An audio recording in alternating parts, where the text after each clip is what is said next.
নমস্কার বন্ধুরা, আমি চলে এসেছি তোমাদের প্রিয় চ্যানেল স্টক ট্রাভেলার। বন্ধুরা, আজকের ভিডিওতে টোটাল 5টা কোম্পানির কোয়ার্টারলি রেজাল্ট আউট হয়েছে, মানে লাস্ট ডিসেম্বর কোয়ার্টারের। সেই কোয়ার্টারলি রেজাল্ট সেই কোম্পানিগুলো কেমন করলো, কারণ এই কোম্পানিগুলো মার্কেটে কিন্তু খুবই গুরুত্বপূর্ণ ভূমিকা রাখে মার্কেট ওপরে যাওয়ার জন্য এবং মার্কেটকে নিচে আনার জন্য। তো এই কোম্পানিগুলো যদি খারাপ পারফরমেন্স করে, ওভারঅল কিন্তু মার্কেটের একটা সেন্টিমেন্ট কিন্তু খারাপ হয়। তো খুবই বড় বড় গ্রুপের এবং বড় বড় কোম্পানি, যেমন হচ্ছে আদানি গ্রুপের, আদানি পাওয়ারের আজকে রেজাল্ট আউট হয়েছে কোয়ার্টারলি এবং ডিউরিং দ্য মার্কেট। তো রেজাল্ট ভালো হওয়ার ফলে একটা আপসাইড মুভমেন্ট আমরা দেখতে পেয়েছি আদানি পাওয়ারে আজকে। এছাড়া আজকে নিফটি 50 ইন্ডেক্সের বড় বড় কিছু কোম্পানির রেজাল্ট আউট হয়েছে কোয়ার্টারলি, যেমন তার মধ্যে বাজাজ ফাইন্যান্স আছে, টাটা মোটরস আছে, মারুতি সুজুকি আছে এবং টাটা গ্রুপেরই আরেকটা কোম্পানি ভোল্টাস। তো এই কোম্পানিগুলোর আজকে কোয়ার্টারলি রেজাল্ট আউট হয়েছে। তো আগামী দিনে এই কোয়ার্টারলি রেজাল্টের উপর ডিপেন্ড করে কিন্তু এই কোম্পানির শেয়ারের প্রাইস ওপর এবং নিচের দিকে যাবে। তো যারা যারা এই কোম্পানির শেয়ার হোল্ডার আছো, তারা অবশ্যই এই ভিডিওটা শুরু থেকে শেষ পর্যন্ত দেখো, তাহলে তোমাদেরই আগামী দিনে সুবিধা হবে এই শেয়ারগুলোতে তোমরা কি করবে কি করবে না। তারপরে কিছু ছোট ছোট কোম্পানি আছে যে কোম্পানিগুলোর ব্যাপারে গুরুত্বপূর্ণ আপডেট এসছে এবং আইজিএল মানে ইন্দ্রপ্রস্থ গ্যাস লিমিটেডের 1:1 বোনাস ডিক্লেয়ার করেছিল, তার এক্স ডেট খুব সামনে চলে এসছে। তো সেই ব্যাপারেও কিন্তু আমি শেষের দিকে আলোচনা করব এবং কিছু কোম্পানি বড় বড় অর্ডার পেয়েছে, যেই শেয়ারগুলোর ওপর আগামীকাল আমরা কিন্তু একটা অ্যাকশন দেখতে পারবো তাদের প্রাইস মুভমেন্টের ওপর। তো অবশ্যই শুরু থেকে শেষ পর্যন্ত দেখো, অনেক গুরুত্বপূর্ণ আপডেট এই ভিডিওতে তোমরা পেতে চলেছো। তো আর দেরি না করে বন্ধুরা যাওয়া যাক ভিডিওতে। ভিডিও শুরু করার আগেই দেখে নেবো যে আজকের বিভিন্ন যে ইন্ডেক্সগুলো আছে সেই ইন্ডেক্সগুলো কে কেমন পারফর্ম করলো। যেমন হচ্ছে সেন্সেক্স আজকে 631 পয়েন্ট পজিটিভে কিন্তু ক্লোজ হয়েছে। গতকালও পজিটিভে ক্লোজ হয়েছে, তো আজকেও পজিটিভে ক্লোজ হয়েছে। কিন্তু একটা কথা বলে দিই বন্ধুরা, আজকের দিন পর্যন্ত কিন্তু এফআইআইরা তাদের বিকোয়ালি করেছে, মানে হচ্ছে বিক্রি করেছে শেয়ার প্রায় 2600 কোটি টাকার কাছাকাছি কিন্তু এফআইআইরা তারা শেয়ার বিক্রি করেছে এবং সেই জায়গায় ডিআইআইরা 1700 কোটি টাকার মতো কিন্তু কেনাকাটি করেছে। এদিকে মিড ক্যাপ এবং স্মল ক্যাপ যে স্টকগুলো আছে সেখানে কিন্তু ভালো একটা মুভমেন্ট দেখা দিয়েছে, কারণ গতকাল একটা খবর এসেছিল মার্কেটে। সেই খবরটা যে চীনে একটা এআই কোম্পানি আছে ডিপসিক বলে, সেই ডিপসিক কিন্তু মানে আমেরিকার এনভিডিয়াকে প্রায় একদিনে অনেকটাই ক্র্যাশ করিয়ে দিয়েছিল। মানে এমন একটা এআই মানে সফটওয়্যার এনেছে যেটা এনভিডিয়াকেও নিচে নামিয়ে এনেছিল। তো যথারীতি আমাদেরও যত এআই টেকনোলজি নিয়ে যেসব কোম্পানিগুলো কাজ করছে, যেমন আনন্তরাজ কালকে 20% লোয়ার সার্কিট মেরেছিল। আদার্স যে কোম্পানিগুলো এআই নিয়ে কাজ করছে তাদের কিন্তু কালকে আমরা শেয়ারে কিন্তু ডাউন দেখেছিলাম। তো আজকে সেসব কোম্পানিগুলো নিজেদের বক্তৃতা জারি করেছে, যার ফলে কিন্তু আবার মার্কেটে সেসব কোম্পানিগুলো আবার উপরের দিকে চলে এসছে। তো বন্ধুরা একটা কথা বলি, কোনো একটা নিউজের ভিত্তিতে মার্কেট হয়তো কিছুক্ষণের জন্য পড়বে বা কিছু দিনের জন্য পড়বে, বাট চিরস্থায়ী কিন্তু সেই ডাউনটা থাকবে না যদি মার্কেটে কোনো সমস্যা না থাকে। তো একটা নিউজ এসছিল, ক্র্যাশ করেছে, আবার নিউজের ক্ল্যারিফিকেশন চলে এসছে, আবার উপরে চলে গেছে। তো এগুলো মার্কেটে কিন্তু চলতে থাকে, তো এই নিয়ে ভেঙে পড়লে চলবে না। নিফটি 50 কিন্তু আজকে 205 পয়েন্ট পজিটিভে ক্লোজ দিয়েছে। ব্যাংক নিফটিও আজকে 299 পয়েন্ট পজিটিভে ক্লোজ হয়েছে। নিফটি মিড ক্যাপ 100 তো 1189 পয়েন্ট পজিটিভে ক্লোজ হয়েছে। তারপর নিফটি স্মল ক্যাপ 100 532 পয়েন্ট পজিটিভে ক্লোজ হয়েছে। তো আজকে ওভারঅল মার্কেট কিন্তু পজিটিভই ছিল। তো যাদের এতদিন লাল লাল ছিল তাদের আজকে কিন্তু সবুজ সবুজ হয়েছে পোর্টফোলিও। কিন্তু বন্ধুরা এই জায়গা থেকে কিন্তু আমাদের সাবধান থাকতে হবে মিড ক্যাপ এবং স্মল ক্যাপ যে কোম্পানিগুলো আছে সেখানে নতুন করে ইনভেস্টমেন্ট করার থেকে, কারণ হচ্ছে বা এন্ট্রি নেওয়ার থেকে। কারণ আমার মনে হয় যে আরও কিছুদিন আমাদের ভোগালেও ভোগাতে পারে। আর এই ওপরের দিকে যাওয়া এটাকে কিন্তু ভেবে নিও না যে মার্কেট ঠিকঠাক হয়ে গেছে, এটা কিন্তু একদমই ভেবো না। কারণ হচ্ছে বিদেশি বিনিয়োগকারী কিন্তু কন্টিনিউ সেলিং করছে। তো সেই জায়গা থেকে আমার মনে হয় একটু ধীরে চলো নীতিতে সকলকে চলা উচিত। এবং বন্ধুরা আরেকটা যেটা আপডেট আছে সেটা হচ্ছে ড্যাড পোর ড্যাডের যিনি লেখক রবার্ট কিওসাকি, তিনি কিন্তু বলেছেন যে ফেব্রুয়ারি মাস, যে আগামী যে ফেব্রুয়ারি মাস আসতে চলেছে সেই ফেব্রুয়ারি মাসে কিন্তু সব থেকে বড় ক্র্যাশ এখনো অপেক্ষা করছে। তো আমি এই বিষয়ে একটা ভিডিও আমি ডিটেলসে আমার নেক্সট ভিডিওতে আনবো, যে তার যে কথার যে গুরুত্বটা কতটা আমাদেরকে মানে নেওয়া উচিত কি নেওয়া উচিত না, মানে কিভাবে আমাদের নেওয়া উচিত এবং মার্কেট এই যে স্টেটমেন্টটাকে কিভাবে নিচ্ছে সেই ব্যাপারেও কিন্তু আমি সেই ভিডিওতে আলোচনা করব। তো তোমরা আমার নেক্সট ভিডিওর জন্য অবশ্যই ওয়েট করতে পারো এবং যারা চ্যানেলটা এখনো সাবস্ক্রাইব করোনি, ভিডিওটা যদি দেখতে হয় চ্যানেলটি সাবস্ক্রাইব করে রাখো, পাশের বেল আইকনটা প্রেস করে দাও, তাহলে কিন্তু অবশ্যই তোমরা সেই ভিডিওটার ব্যাপারে তোমরা জানতে পারবে।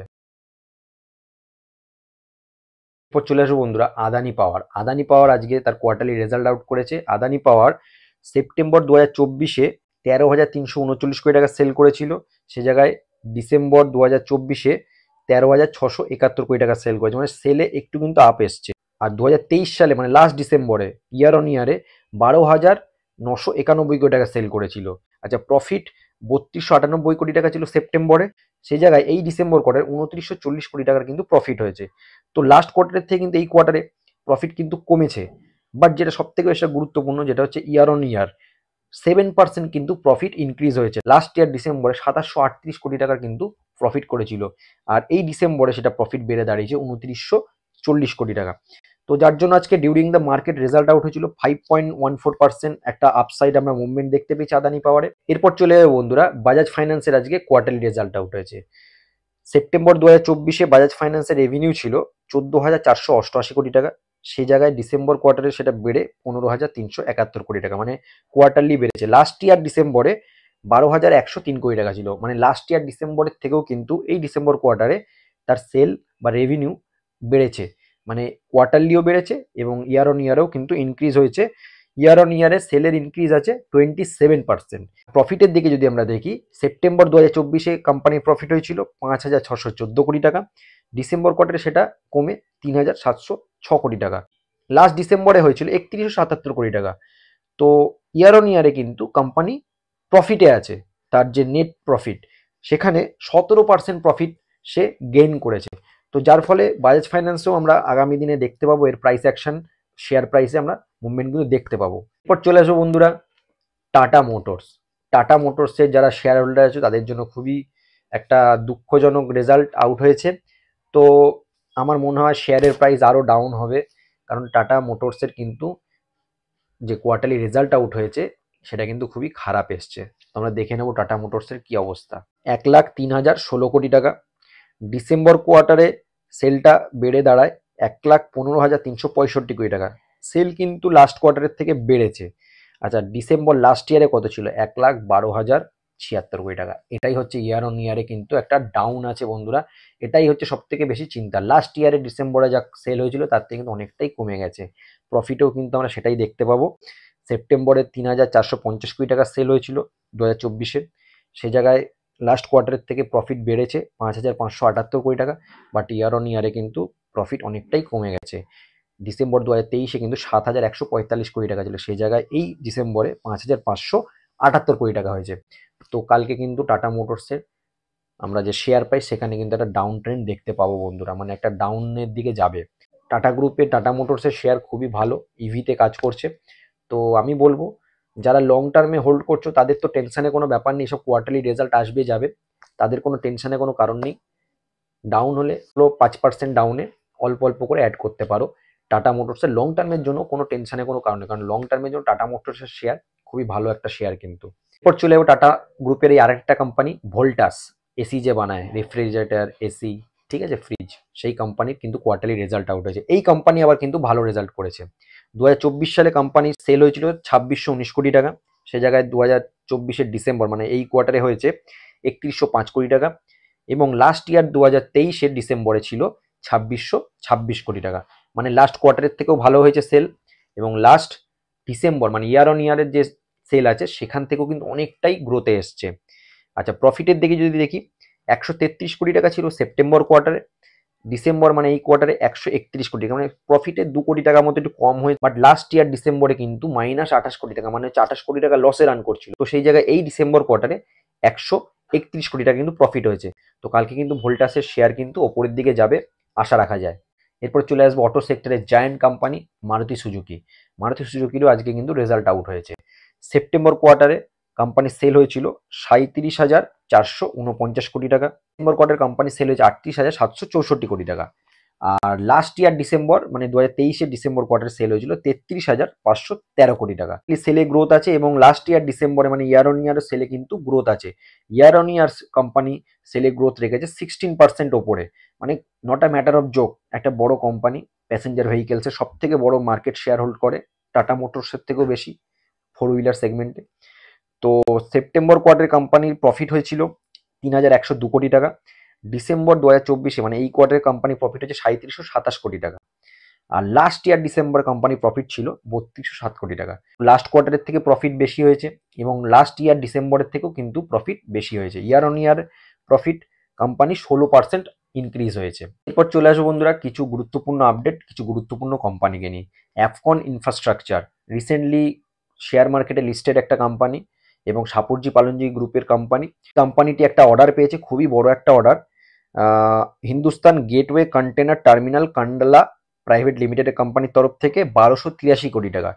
তো এই কোম্পানি মানে অ্যাফকন ইনফ্রাস্ট্রাকচারে যারা শেয়ার হোল্ড করছো তারা অবশ্যই হোল্ড করো। কোম্পানিটি খুবই ভালো একটা কোম্পানি এবং লং টার্মের জন্য তো খুবই দুর্দান্ত কোম্পানি।